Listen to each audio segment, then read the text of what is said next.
예, 무례함의 비용, 정중함의 힘. 무례함의 비용, 정중함의 힘이라는 제목으로 하나님 말씀 증거하도록 하겠습니다. 하나님께서는 우리가 좋은 관계를 맺기를 원하십니다. 그러면 그 관계를 통해서 하나님의 뜻을 이루신다는 거예요. 그래서 우리 좋은 관계는 하나님의 씨앗이 떨어져서 30배, 60배, 100배의 열매를 거두는 어떤 밭과 같은 역할을 한다는 것입니다. 우리 신앙생활을 하죠. 그러면 하나님과 교제를 하면 하나님이 기뻐하십니다. 그리고 옆 사람과 관계를 맺을 때 하나님께서 그걸 또 너무 기뻐하신다는 것입니다. 그래서 공동체의 교제는 그것이 능력으로 드러나게 된다는 것입니다. 연결된 교제를 통해서 하나님께서 놀라운 일들을 이루시는 거예요. 오늘 이게 창세기 23장은요, 이 막벨라굴 사건은 하나님의 언약 사건입니다. 그래서 이 막벨라굴 이걸 통해서 가나안 땅을 주신다는 약속이 이루어지게 됐고, 그래서 아브라함의 후손들은 이제 죽어라 다 여기 묻혀요. 첫 번째가 사라가 여기 묻혔고, 나중에 아브라함이 묻혔고, 이삭과 리브가가 여기 묻혔고, 그 다음에 애굽에 가 있던 총리의 아버지였잖아요. 야곱이 죽고 난 다음에 그 많은 돈을 들여가지고 많은 시간을 들여가지고 막벨라굴로 가서 나 묻어달라. 그리고 오잖아요. 나중에 요셉도 죽을 때 유언이 뭐였어요? 내 뼈를 가져다가 조상들의 묘실, 그게 막벨라굴이거든요. 거기 묻어달라. 그러니까 이건 하나님의 약속이라고, 약속의 상징. 이런 어마어마한 일들이 이루어지는 것. 근데 이 막벨라굴을 얻게 된, 하나님의 뜻이 이루어지게 되는 그 계기가 뭐였냐 하면은 좋은 관계를 통해서 이루어지게 되었다는 것입니다. 내일부터 베트남 선교를 떠나게 되는데 저는 오늘 이 말씀을 통해서 우리에게 주시는 메시지가 있다고 생각을 합니다. 될 수 있으면 좋은 관계 맺으십시오. 베트남 분들하고 좋은 관계를 맺고 형제 같은 관계, 자매와 같은 관계, 그리고 서로 존중해주는 관계, 절대 무시하면 안 되고 모든 관계, 하나님께서 그 모든 관계를 통해서 하나님의 뜻이 이루어지길 원한다는 거예요. 오늘 이 막벨라굴을 얻게 됐던 그 과정들을 보면은 그 아브라함이 굉장히 정중했던 것 같습니다. 무례함이 없이 정중했던 것 같아요. 그리고 삶을 되게 능력 있게 살았던 것 같습니다. 그랬더니 여기 당시 햇사람들인데 최초의 철기 문명 이끌었던 히타이트족을 성경에 햇사람 그러거든요. 그러니까 문명이 발달된 사람들입니다. 이 햇사람들이 뭐라고 얘기하느냐? 그 하나님이 세우신 지도자 이렇게 얘기를 해요. 6절에 보니까. 그 이방인의 입술을 통해서 엘로힘이라는 단어를 사용합니다. 하나님이 세우신 지도자. 그러니까 뭐예요? 존경했다는 얘기죠. 존경했다는 얘기예요. 그리고 원래 이방인들에게는 땅 안 파는데 이렇게 땅 좀 팔라 그랬더니 그 기꺼이 팔라고 하는 그런 애쓰는 모습들이 보이지 않습니까? 그러니까 아브라함은 사랑받고 존경받는 사람이었다라는 것입니다. 그러니까 좋은 관계를 맺은 거예요.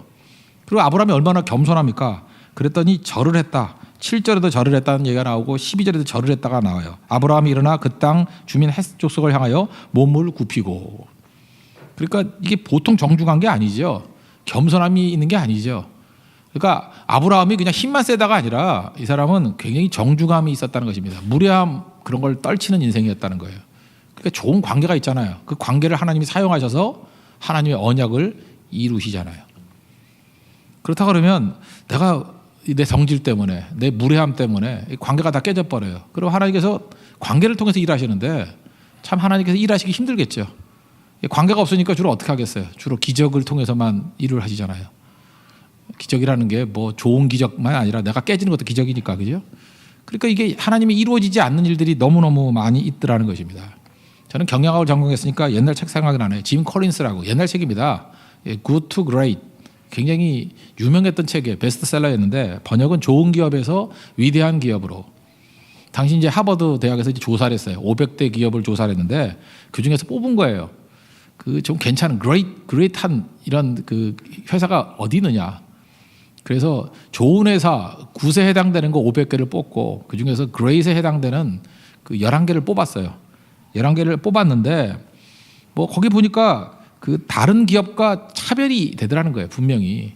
그래서 뭐 5가지인가 쭉 나오는데 뭐 직원들의 역량이 뛰어나고 팀워크 있고 뭐 어쩌고 저쩌고 쭉 나가는데 뭐 이런 거야 뭐 당연한 거 아닙니까? 그게 문제가 될 건 없잖아요. 근데 2가지예요. 리더에 있어서 특징이 있다 그러는데 불굴의 의지가 있대요. 이것도 사실 별 관심 없었어요. 그러면 뭐 낙심하고 좌절하고 넘어지는데 그 회사가 제대로 될 리가 있나? 그러니까 어떤 이기려 그러면 이기는 에너지가 있어야 되죠. 이건 너무 당연하기 때문에 별 관심이 없었어요. 근데 마지막에 뭔지 아십니까?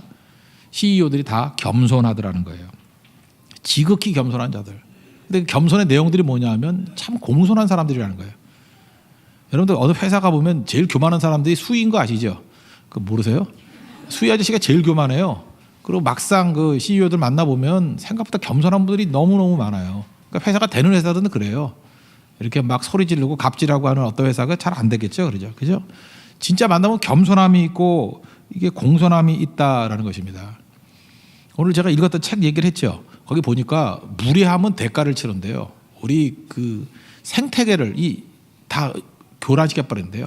우리 뭐 교감신경, 부교감신경 뭐 다 깨버린대요. 그리고 전 그런 표현을 들어봤어요. 뇌도 화상을 입는다고. 여러분들이 무례한 사람을 딱 만나잖아요. 그러는 순간에 우리가 뭐 이렇게 불쾌감이 올라오고 다 해서 뇌가 순간적으로 화상을 입듯이 확 화상을 입어버린다는 거예요. 그게 무례한 사람 옆에 있을 때 열받는다는 게 맞는 거예요. 그래서 상태가 안 좋아지고 감각도 깨지고 의지도 깨지고 팀워크도 깨지고 다 깨져버린다는 거예요. 그래서 무례함이 치르는 사회적 대가가 엄청나다는 거예요. 그게 무례함의 비용이에요. 교회에서도 보세요. 한두 사람 정도가 막 무례하게 돌아다니면요. 하나님의 일을 해야 될 사람들이 일을 못하고 이 뇌에 화상을 입어버리고 거기에 또 대가를 치르는 게 너무너무 크다라는 것입니다. 이번 베트남 선교도 42명이 가는데 42명 가운데 몇 사람이 무례하게 막 하고 그러면요. 전체 팀워크도 깨질 뿐만 아니라 감각의 상처를 입고 의지의 상처를 입고 사역의 상처를 입는다는 거예요. 그리고 그 나쁜 관계를 통해서 하나님께서 일을 못 하잖아요. 이 관계를 통해서 일하신다 그러는데 그러니까 이번에 꼭 붙들어야 될 게 뭐냐 하면 베트남 사람뿐만 아니라 내부적으로도 항상 좋은 관계 그죠? 또 정중한 그런 힘들을 기를 줄 아는 모습이 있어야 된다는 것입니다. 그러면 그걸 통해서 일들이 이루어지는 거죠. 여기 원래 땅 살 수 없는 땅이라니까요. 그런데 아브라함이 이 땅을 살 수 있었던 이유가 뭐냐 하면 그에겐 정중함에 힘이 있었기 때문에 그렇습니다. 그죠? 이게 놀라운 능력이 된다라는 거예요. 하나님 앞에서 우리도 이런 그 마음 가운데 이런 정중함이 있고 또 배려하는 마음들이 있기를 원합니다.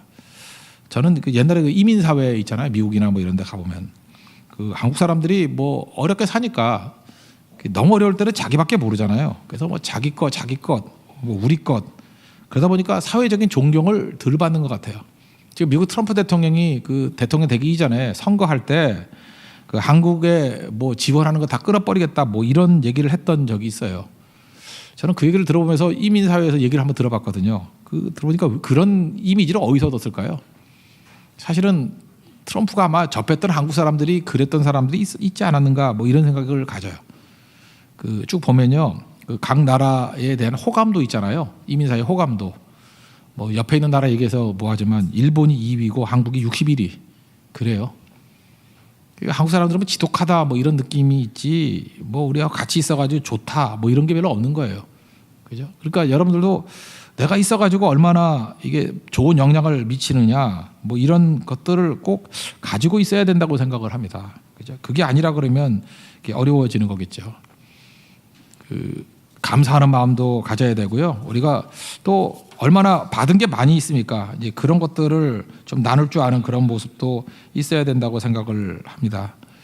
우리 그 뭐 관계 속에서 어떤 사람이 배은망덕한 사람도 있지 않습니까? 배은망덕한 게 생각보다 우리 마음 가운데 오래 남습니다. 그래서 그런 것 때문에 그 위의 일들이 안 되는 경우도 너무너무 많이 있다라는 것입니다. 영화 국제시장 있죠? 저는 그거 보면서 많은 사람들이 감동도 받고 울기도 했다 그러는데 저는 이런 생각을 한번 해봤어요. 흥남부두에서 철수하는 거 아니에요. 한번 생각을 해보세요. 우리 지금 베트남 갔을 때도 뭐 전쟁 생각이 나서 그래요.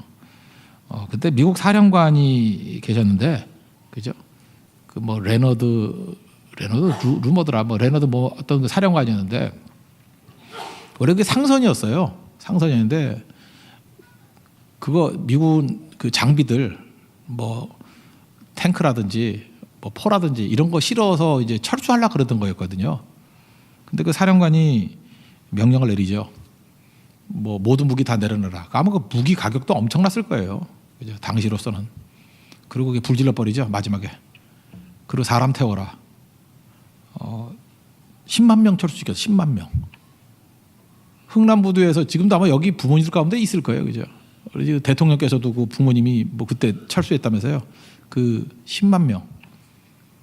이거 고마운 일 아닙니까? 우리가 이제 뭐 베트남에 이제 가는데 뭐 이렇다고 생각해요. 우리 것 다 있는데 갑자기 거기 도울 사람들이 생겼어요. 그래서 우리 것 다 내놓고 뭐 있는 돈 없는 돈 뭐라 그럴까요? 뭐 우리 교회 같은 교회 재산 다 내놓고 그냥 우리는 없어도 되니까 이 사람들 우리 같으면 한 뭐 10,000명이라 그럴까요? 10,000명을 살릴 수 있다. 다 희생하고. 그렇다면 그거 잊어버린다 그러면은 그 배은망덕 아닙니까? 우리 마음 가운데 이런 감사에 대한 이게 공유하는 마음들이 있어야 되는 것 같아요. 우린 뭐 잊지 말자 그러는데 뭐 슬픔과 아픔 잊지 말자 그것도 맞는 얘기예요. 근데 감사를 잊지 말아야 돼요. 정말 이거 감사한 일 아니에요? 우리가 베트남에 가서 그런 존재가 됐으면 좋겠어요. 우리 전쟁 때문에 어려움 당했던 것들도 되게 많이 있잖아요. 제가 누누이 그런 얘기를 하는데 우리가 누군가의 산타크로스가 돼주자고. 우리 교회가 그런 교회가 되었으면 좋겠어요. 뭐 이렇게 알려지지 않는다 할지라도 정말 그들에게 산타클로스가 되는 모습으로 이렇게 배려해줘서 그들이 그런 말을 해야죠. 나는 뭔지 잘 모르지만 당신들의 그 사랑과 또 배려 때문에 그 죽었던 모든 것들이 살아나게 되었다. 이게 관계거든요. 아브라함은 적어도 그런 관계가 있던 사람이에요. 그래서 법적으로 안 됐던 땅 사는 문제가 해결되고 이것이 하나님의 언약을 이루는 중요한 도구가 되더라는 것입니다. 잘 보세요. 아브라함이 정중앙을 가지고 살았어요. 이게 자기 당대에만 유익이 있는 게 아니고 후손에게도 하나님 나라를 물려주는데 큰 유익이 됐죠. 그러니까 막벨라 굴이 이게 뭐 뿌리가 됐고 나중에 갈렙이 헤브론 산지 이 산지를 내게 주소서 하고 헤브론 산지를 얻는 게 헤브론 산지가 왜 여호수아 14장에 중요하냐면 이 막벨라 굴이 있는 곳이기 때문에 그래요. 다윗이 최초의 왕 됐던 것이 어디예요? 유다 지파의 헤브론 산지. 그 헤브론에서 왕이 됐잖아요. 그리고 다윗성이라 그래서 예루살렘으로 옮겼을 뿐이지. 그러니까 이게 언약에 있어서 헤브론이 어마어마하게 중요한 일이죠. 근데 이 엄청난 헤브론을 어떻게 얻게 됐어요? 정중함의 힘이에요. 그러므로 우리 인생이 뭐 나비 효과 이러잖아요. 뭐 지극히 작은 거 하나가 엄청난 결과를 이룬다고. 사실은 우리는 언약을 믿고 하나님 약속을 믿고 하나님의 뜻을 믿습니다. 근데 그 뜻이 이루어지기 위해서는 지극히 작은 거 하나예요. 내가 짜증 내야 될 때 웃어주는 거, 그죠? 내가 이렇게 욕할 상황에서 용서해 주는 것, 그리고 내 거 챙겨야 될 때 희생해서 도와주는 거. 그걸 통해서 어마어마한 일들이 벌어지잖아요. 그 흥남부두 철수했을 때 거기서 나왔던 인물들이 얼마나 많은지 알아요? 그 선장님이 그거 다 아셨을까요? 뭐 10만 명 데리고 나왔으니 거기서 뭐 온갖 일들이 다 벌어졌겠죠. 그죠? 이건 뭐 제가 볼 때 세계사에 남을 일일 것 같습니다. 쉰들러 리스트 그런 거 저리 가라죠. 여러분에게도 혹시라도 내게 그런 기회가 주어진다 그러면 무조건이에요. 희생만 할 각오가 돼 있고 다 버릴 각오가 돼 있다 그러면 우리도 10만 명 건져낼 수 있습니다. 그죠? 이건 그러려고 그러면 어떻게 돼요? 비싼 무기 버리고 와야 돼요. 내가 불편해야 돼요. 10만 명이 그 화장실이나 있었겠어요? 그리고 내려온 거예요. 그 배려, 그게 기적을 나타내는 힘이 될 수 있다는 것입니다. 그래서 우리 교회가 저는 영광스러운 교회가 되기를 원하는데 이 good to great, 좋은 데서 위대함으로 가기 위해서 필요한 것은 바로 이런 정중함과 배려와 더 큰 건 희생하고자 하는 각오라는 거예요. 우리 인생 뭐 그렇게 길지 않지 않습니까? 젊은 사람이라 그래봐야 뭐 70이요 80이요 그래 더 길다고 해봐야 90이요 100이지 뭐. 그게 그거 아니에요? 안 그렇습니까? 월드컵 기억 안 나요? 뭐 16강 새우깡 써놓고 16강 해놓고 막 그러던 거. 그 2002년이에요 16년 전이라고. 그 16년이 그렇게 짧은 거예요. 저는 엊그제 같은데. 아까도 우리 점심 식사할 때 어떤 그 학생이 있길래 몇 년생? 그랬더니 2002년생. 깜짝 놀랐어요. 우리 율동하는 줄이 2002년생. 그때 태어났어요. 뭐 자기는 뭐 굉장히 길겠지. 2002년에 태어난 사람은 그렇게 긴 시간을 뭘 저렇게 간단히 얘기하나 그러지 모르지만 대부분 연식이 많이 되신 분들은 금방 할 거예요. 그죠? 그 인생 긴 게 아니라고. 그러니까 70이요 80 그래 봐야 그거 16년 더 해봐야 96이잖아요. 그게 그거예요. 인생 길지 않거든요. 그렇다 그러면 good to great, 그 좋은 것에서 위대함으로 가는 것, 바로 이 싸움 위에서 싸워야 된다는 것입니다. 이번 베트남에서도 이런 기회가 오면 분명히 할 거예요. 그죠? 위대한 일 할 겁니다. 하나님께서 이 관계를 통해서 일하신다는 것을 믿고 우리 지금 실질적으로는 처음이잖아요. 처음에 할 일은 뭐냐? 관계 쌓는 거예요. 관계. 누굴 만나든지 그죠? 하나님의 언약을 이룰 수 있는 관계를 이루겠습니다. 그럴 때 능력 있게 서게 된다는 것입니다. 세상에서 제일 어리석은 인생은 그냥 자기 살기 바쁜 인생이에요. 돌아보지도 않고 친구도 없고 그러면 그거 아무것도 아니겠죠. 그 하나님 앞에서 이런 아름다운 모습이 있는 주의 종들 되길 바랍니다. 그다음에 이제 한 가지만 더 살피겠는데, 더 살필 문제는 이거라는 거예요. 값을 지불했죠. 그냥 준다 그랬는데 에그론이 값을 지불하지 않았습니까? 값을 지불해야 내 것이 될 수 있다는 것입니다. 이것도 똑같은 건데, 공짜 너무 좋아하지 마십시오. 공짜는 항상 꽤 위험한 거예요. 그죠? 그래서 항상 값을 지불해야 다 내 것이 될 수 있다는 거죠. 전 자전거 같은 얘기를 참 많이 듣는데, 자전거 이렇게 제가 주기도 많이 줬어요. 저도 주는 거 좋아해서 이렇게 막 줬거든요. 싼 자전거도 아니에요. 한 250만 원짜리 막 이런 거 줬어요. 그렇다는 얘기는 뭐 제가 몇 대가 있기 때문에 뭐 그랬어요, 옛날에. 근데 참 묘한 건 그 사람을 위해서 줬는데 그냥 준 거를 가지고 타는 사람은 거의 없더라고. 그래서 제가 느낀 게 뭐냐면, 대가를 치러야 되는구나. 값을 지불한 것만 타는구나. 제가 자전거를 열심히 타는 이유가 뭔지 아십니까? 다 돈 주고 샀기 때문에 그래요. 그 보느라고 보면 아까워서 도저히 안 탈 수가 없어요. 저게 얼마짜리인데 뭐 이런 거. 그래서 값을 지불하는 게 되게 중요한 거예요. 우리 한국 교회가 부흥하게 된 계기 중에 하나가 뭐냐면 성경책을 돈 주고 산 거예요. 우리 초창기 때만 해도 성경책이 비쌌습니다. 옛날에 권서인 그래가지고 성경책 파는 사람이 있었는데 그게 쌀 한 가마니 가격이었대요. 그럼 옛날에 쌀이 비쌌거든요. 그 정도면 뭐 굉장히 가격이 높은 겁니다. 제가 어렸을 때까지만 해도 성경책이 비쌌어요. 그 어느 정도였냐면 한 달 월급의 한 10분의 1 정도 되는 것 같았어요. 이 가죽으로 된 거. 그래서 가죽 성경책을 드는 거는 목사님이나 들었지 잘 못 들었어요. 그래서 이렇게 비닐로 된 건 쌌는데, 그런 거는 이제 처음에 초신자들이 그거 샀다가 이제 조금 돈 모으고 믿음이 깊어지면 이제 가죽으로 된 거 샀을 때 막 눈물을 했어요. 가죽 성경이라고 막 자랑하고 그랬거든요. 근데 우리나라 선교사들이 잘한 것 중에 하나가 그거예요. 찬송가 성경책을 그냥 주지 않고 자기가 사게 했어요. 여러분 초신자들 올 때 성경책 사주지 마세요. 그거. 사주면 예수 안 믿어요. 그냥 와서 계속 불편하게 만들어야 돼. 우리 같이 자막도 안 띄워주고 찬송가는. 그래서 민망하게 만들고 뭐 얼굴 쳐다보고 계속 째려보고 뭐 쳐다봐 이러고, 그죠? 성경 읽을 때도 저같이 이렇게 많이 읽으면은 얼마나 민망해. 많이 읽잖아요. 그러면 뭐 빈정되기도 힘들고. 그러면 이제 사게 되거든요. 근데 지금 가격이야 뭐 2만 원에서 한 4만 원 정도밖에 안 되잖아요. 그렇게 큰 돈 아니에요. 옛날에 느낌이 그거보다 한 서너 배는 더 높았던 것 같아요. 느낌이 한 10만 원쯤 정도 느낌은 오는 것 같아요. 그죠? 그 정도 부담감. 값을 치르니까 믿음이 자라고 값을 치르니까 성경을 읽더라고요. 그러니까 공짜 가지고 되는 게 아니라는 것입니다. 여러분들 귀중한 거는요 다 값을 치러야 돼요. 그냥 얻는 거, 예수님께서 우리 왜 사랑하세요? 값을 치렀으니까. 우리 뭐 은혜가 공짜라 그러는데 공짜가 아니죠. 값이 없는 거예요. 예수님 그러니까 독생자를 죽여서 우리를 건진 거 아닙니까? 그렇다 그러면 그게 공짜가 아니라 값을 매길 수 없는 거죠. 어마어마한 가치죠. 그러니까 사랑하는 거죠. 제가 얘기하잖아요. 자매들 절대로 형제들하고 교제 나누면 좀 돈 좀 잘 벌고 이러는 자매들은 잠깐 맨날 뭐 사주더라고. 선물 사주면 남자 다 떠나가요. 그 선물 받아가지고 딴 여자한테 가요. 그 여자들이 사랑받으려고 그러면 남자한테 계속해서 벗겨 먹어야 돼요. 그냥 뭐 사준다 그러면 주고. 남자도 이렇게 값을 치른 사람에게 사랑이 가는 거예요. 왜 부모가 자녀들 사랑하는지 알아요? 값을 치렀기 때문에. 자녀가 부모 사랑하는 것보다 더 커요. 치른 값이 크기 때문에. 그렇다 그러면 이렇게 작정해야 돼요. 나는 정말로 하나님을 사랑하기 때문에 하나님에 대해서 공짜로 가고 싶지 않습니다. 값을 치르겠습니다. 귀한 거기 때문에. 다 값을 치르는 거예요.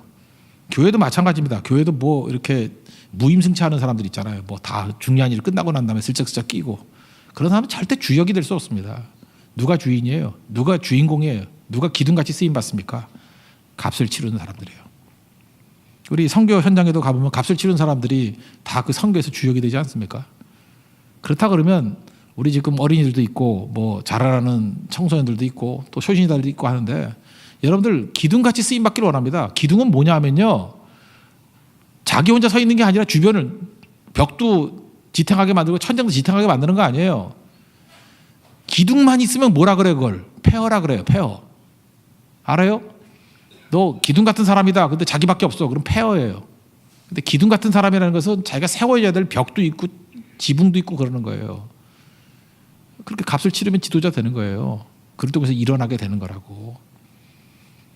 하나님 앞에서 이런 값을 치르는 모습들, 이게 그 유태인들이 가지고 있는 능력이에요. 지금도 그들이 가서 제일 먼저 하는 일이 뭐예요? 도네이션 하잖아요. 이제 도네이션하고 그 뭐 기부 제일 많이 하잖아요. 그래서 그 지역을 다 장악하지 않습니까? 돈 주는 사람한테 다 끌려가지 않겠어요? 기부금도 제일 많이 하니 그 지도력을 발휘하지 않겠습니까? 근데 받아 먹으면 아무것도 안 되는 거예요. 이게 바로 여기서 나오는 거예요. 값을 지불했을 때 내 거 되는 거라고요. 많이 버십시오. 그리고 쓰십시오. 기부하세요. 그럼 우리 거 된다라는 거예요. 받아 먹기만 하면 노예되는 겁니다. 저는 지금도 가슴 아픈 게 뭐냐면 그 실제로 경험해 본 거는 사실 시드니에서요. 시드니 뭐 이렇게 갔을 때 보니까 그 무슨 공원 시드니 중앙 공원에 있는데 거기 에버리진이라고 해서 그 원주민들 있지 않습니까? 원주민들이 맨 마약을 해요. 마약. 그 정부에서 차 와가지고 마약도 나눠주더라고. 그러니까 거기서만 하라고. 그러면 주사기가 막 쌓여 있고 그리고 보조금 주고. 그러니까 받아 먹으니까 바보 되는 거예요. 폐인 되는 거예요. 제가 그 알래스카 갔더니 거기서도 뭐 3,000불인가 뭐 주대. 그러니까 맨날 술 퍼마시고 폐인 되는 거예요. 그러니까 이 백인들이 원주민들 그 말살시키는 정책이 뭐냐면 주는 거예요. 자꾸만 보조금 주고. 그럼 망하는 거예요. 하나님 앞에서 우리가 제일 먼저 배워야 될 게 뭐냐면 값을 지불해 낼 거예요. 값을 지불해야 절대 공짜 얻지 않겠습니다. 이게 아브라함의 정신이었어요. 그리고 또 하나 중요한 게 뭐예요? 그걸로 관계를 통해서 베푸는 거. 우리는 뭐 이걸 장악하자고 하는 게 아니잖아요. 그를 생명길로 이끌기 위해서 하나님 앞에 나아가는 모습이라는 것입니다. 노예의 특징이 뭐예요? 노예는 값을 지불하지 않습니다. 공짜 좋아요. 다 노예되는 거예요. 저는 우리 젊은이들도 그래요. 뭐 선교 갈 때 뭐 이런 거 있잖아요. 누가 이렇게 후원해 주시는 분들이 있습니다. 선교 후원도 해주고. 근데 어떤 사람 보면 기분이 좀 상할 때가 있어. 그냥 아예 처음부터 노력도 안 하고 그냥 뭐 후원해 주는 거, 그래서 계속 그거에 무임승차하면서 슬쩍슬쩍 끼는 사람들이 있어요. 난 그게 너무 화가 나요. 왜냐하면 귀중한 인물 죽이는 거거든. 너 그러다 죽어. 그래요. 너 그러다 죽어. 물론 뭐 젊은이들이 없으니까 뭐 일정 부분 후원해서 애쓰는 거에 이렇게 도움 될 수는 있겠죠. 그러면 그게 서로 위민 같이 도움이 되는 것도 되겠지만 이 정신이 썩어가지고 그 무슨 일을 하겠어요. 그냥 값을 지불하다가 안 되는 거 있으면 서로 돕는 거, 그건 아름다움이지만 아예 공짜 의식에 사로잡혀가지고 그런 식으로 한다 그러면 그 인물이 나오지 않겠죠. 젊은이들도요 무조건 값을 치르게 만들어야 돼, 쓰게 만들어야 돼. 그러면 인물 되고 거기서 능력 있는 모습이 나오게 된다는 것입니다. 오늘 23장 이게 짧은 것 같이 보이지만 이게 관계를 통해서 하나님의 언약의 뜻이 이루어진다라는 귀중한 메시지예요. 그래서 우리가 생명 걸고 무례함이 아니라 정중함을 가지고 모든 관계를 정립하십시오. 그게 토양이에요. 그 관계 위에 하나님께서 뜻을 이루시면 30배, 60배, 100배 열매를 거두게 됩니다. 그래서 하나님 내가 쓰임받기를 원합니다.